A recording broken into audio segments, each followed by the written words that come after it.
Paul, welcome. Good to be back. Hey, Paul, nice to see you again. Let me ask you this to start off. Coming off a World Series run for the Phillies last fall, did you think we'd be talking about an 8-11 team here in mid-April? Probably not. But on the other hand, the Phillies were essentially a 500 team, a little over 500 last year. They got hot at the right time. We always talk about getting in and getting hot at the right time, and they did that last year. The other thing is, it wasn't that long ago, 3-4 years ago now maybe, that the Nationals were terrible through the first 2 months and ended up winning the World Series.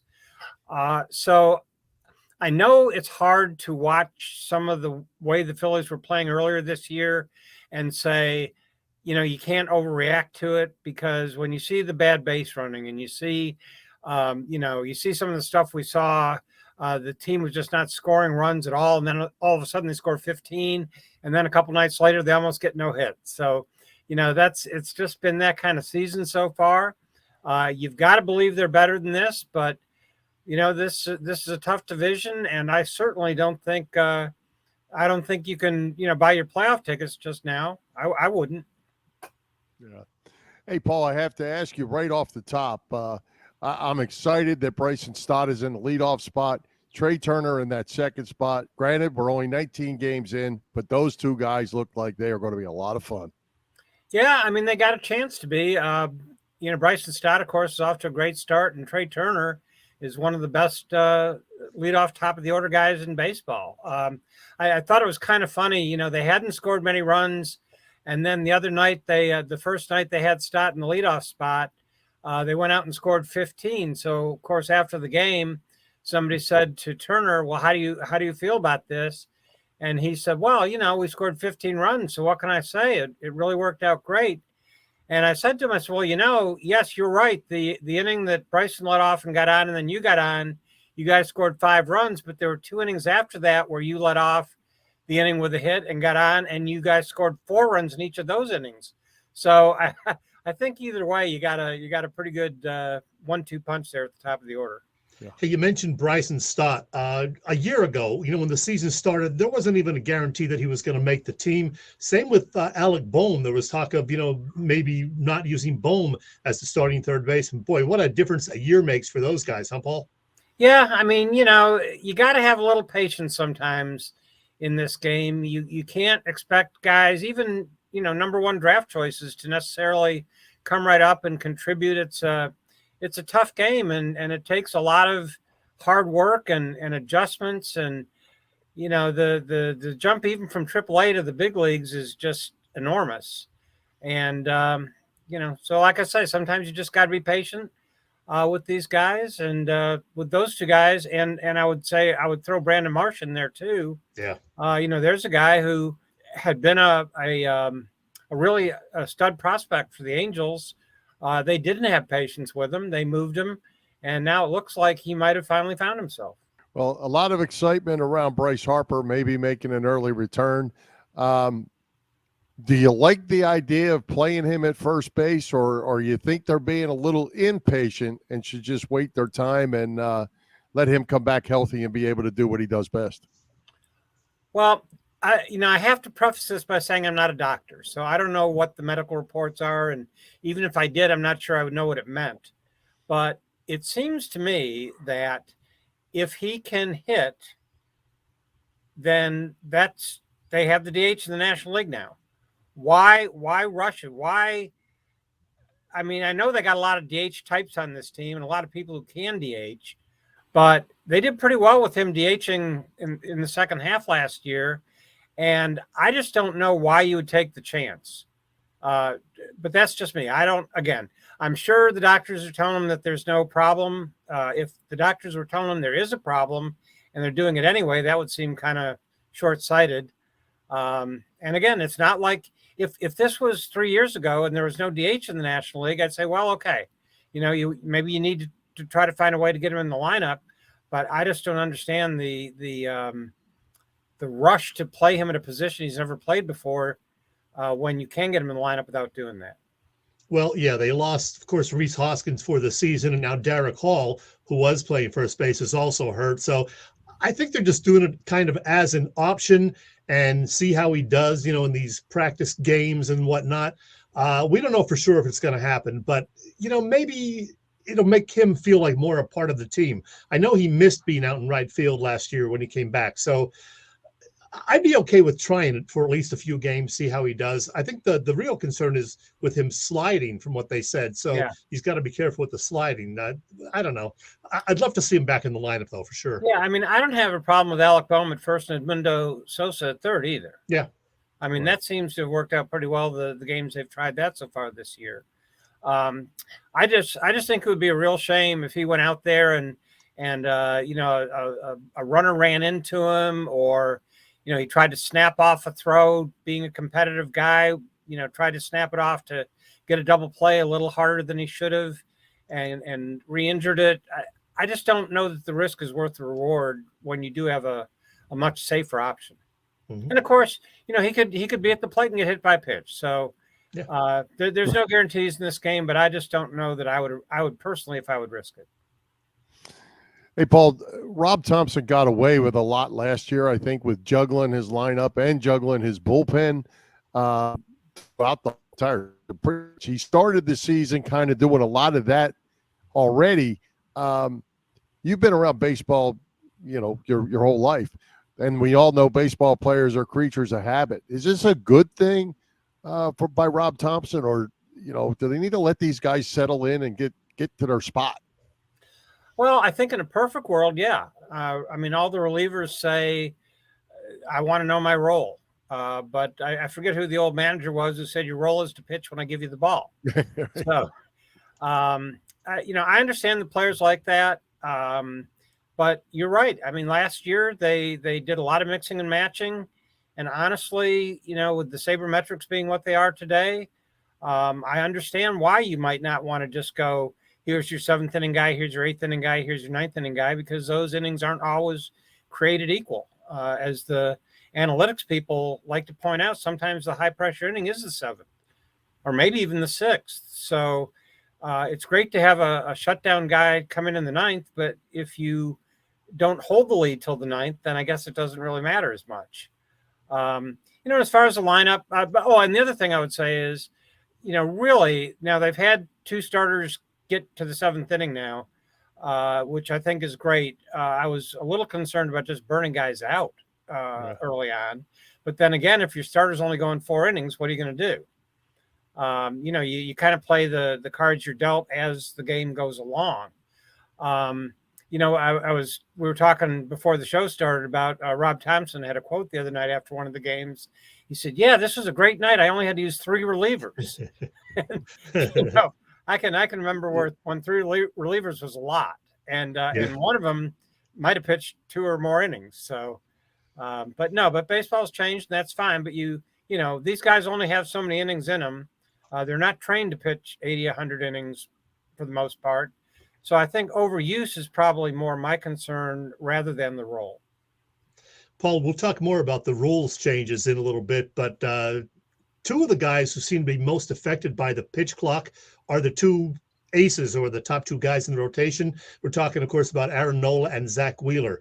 When they have guys on base, they seem to, I don't know if they're panicking or what, but they're using up, pretty much all of those 20, 25 seconds, whatever it is, with guys on base, and just not as effective as they are when there's nobody on base. Are you seeing that? Are they, having trouble adapting to these rule changes? Well, I think a lot of starters, or a lot of pitchers actually, are more effective with no runners on.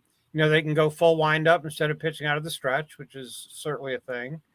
But I don't honestly have a lot of sympathy for pitchers who are saying, "Oh, I feel rushed. I don't have time." We knew this was coming all off season. Mm-hmm. We knew it was coming, and they were using it in spring training. So I don't really see. I'm sorry. A pitch is a pitch. Throw your best pitch. The best pitch is a well-executed pitch.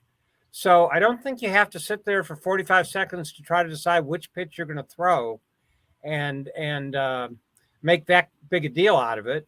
Decide on a pitch, then concentrate on executing it. And if that's what you're doing, I think there's plenty of time to get pitches off. Interesting. While we're talking, let's go ahead and talk about the rule change as far as the shift.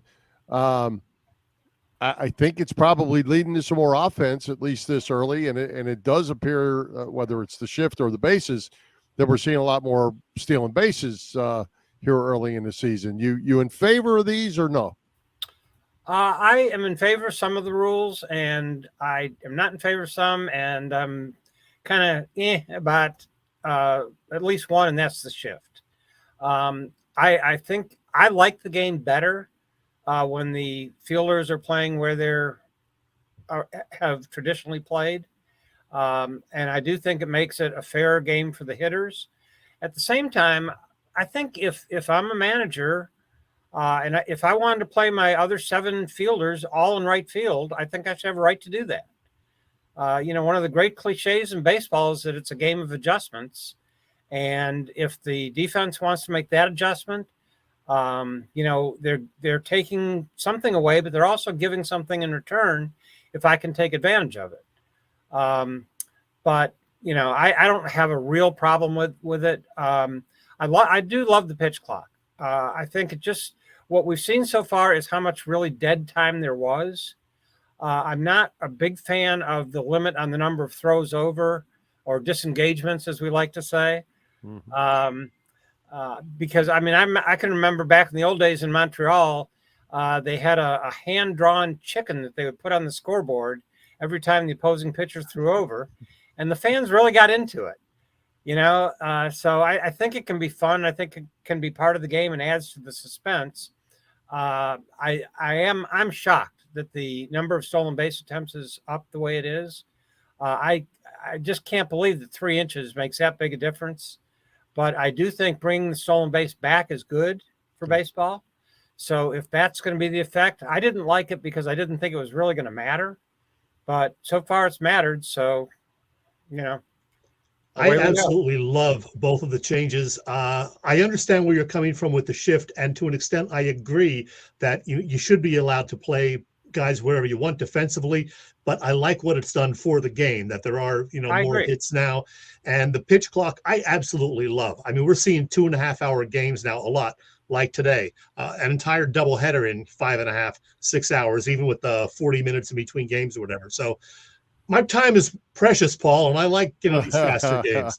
Well, it's not even that, although I do think that when people start realizing this, when I started covering baseball, the Yankees started their games at 8:00 because that's when Broadway plays started. Mm-hmm. And then it was 7:30, and then it was 7:00, and now you got the Phillies starting some early season games at 6:40. Right. And they're not doing that because they think it's good on the front end. They're doing it because they think they need to on the back end, so people can, get the kids home in time to go to school the next day, so they can go to work the next day. I just think the game is better. It's crisper. You don't have so much dead time. Some dead time is good. I mean, again, I think throwing over adds suspense to the game, but a pitcher staring at the catcher and then going through the signs 3 times, I really don't think that adds anything to baseball, and cutting that out, I think, has really been an improvement. Hey, Paul, back to the Phillies for just a second. When this lineup comes together, we talked about Stott and Turner and Harper getting back in there. And where do you see a guy like Kyle Schwarber fitting into this lineup? He's a 200 hitter. He was fun to watch hit home runs. But where do you put that guy when you have Harper back in, when everybody else on the lineup pretty much is hitting 300? What are you going to do with a guy who's hitting 200? Well, I haven't really. First of all, I think he'll hit better than 200. I think. I'm a little surprised they've kept him up at the top of the order early in the season. I think I don't have the numbers right in front of me, but I believe it's really usually till about June that he heats up. So I don't really see any reason why you couldn't bat him lower in the order while he's in the process of heating up, and then move him up when he gets hot later in the season. But that's Rob Thompson's job to do that. I think that you'll probably see, just really how it slots in left, right. But I don't think you bat the guy who led the league in home runs 7th. I think he's got to be, probably no further down than 5th. It's a pretty good lineup, so it's a tough problem to have, I guess, On, for a on paper, manager. it's a very good lineup. And Oh yeah, you know, when you have one of those games like the 15-run game the other night where everything's just clicking, and that's even without Harper, as you mentioned, and without Schwarber being hot, it's pretty impressive. So, Paul, in our final minute or two, we know what happened last year. The Phillies started 22-29. They made the managerial change, ended up winning 87 games, made the playoffs, got to the World Series. What do you see happening this year? What's your forecast? I don't necessarily think they're going to win the division. I still have concerns about the rotation, less about the bottom of the rotation and more about the top than I did at the start of the season. Yeah. But you know, I think the bullpen should be pretty good. They should score runs. I don't think the defense is very good. The base running has been terrible, but that's something they can improve on. So, you know, I think they probably make the playoffs as one of the wild cards, and then see if they can, you know, pull that big ninth inning rally in the first game of the postseason and go from there. Hey, Paul, one final question for me, and I don't know that we might have asked you this way back when we very first had you many years ago, and I forget the answer. Your favorite player, Phillies or opponent, to cover during your time in the business? Man, I really hate to even start that because there are so many guys that I have really enjoyed being around. The two guys who came in that I didn't know with a reputation for being the really top of the line, all-time best guys there were Dale Murphy and Jim Thome. And I was prepared to be disappointed because you say, well, how can anybody be as good as this? And both those guys were they lived up to every expectation, every accolade that they had gotten over the years. They certainly were that good and maybe even better. Yeah, I never heard a bad word about either of those guys, Paul, so I understand. Yeah. All right. Well, hey, Paul, we are out of time already, and we enjoy it as always. And I always love having you because I admire that bookcase behind you so much. I just, every time I look at it, I think I've never even seen that many books, let alone read them. Well, I grew up liking to read, and I think that's been a good thing for the most part of my life. Yeah, absolutely. Well, thanks again, and let's do it again. Absolutely. Let me know. All right, Paul. All right. Thanks, Okay. Paul. Thanks a lot.